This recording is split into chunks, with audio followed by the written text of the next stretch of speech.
పరాయి ఆడదాని మీద మోసపడితే పరాభవం తప్పదురా. ఇంతకింత అనుభవిస్తావు.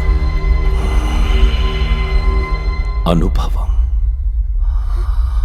ఎంతటి మధురానుభవం. ఈ కీచకుడి బిగి కౌగిలిలోని రసపట్టు తెలియక బెట్టు చేస్తున్నావులే. ఏమున్నదని ఆ పొగరు? నువ్వు కేవలం ఓ అంతఃపుర దాసివి.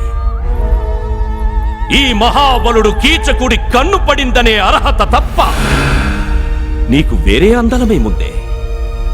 నీ భర్త గంధర్వులే కాని, దేవనాగ యక్ష కిన్నర కింపుర రాక్షసులే కాని, వీడు మేరు శిఖరామయ ధీర గంభీర వీరుడు కీచకుడు.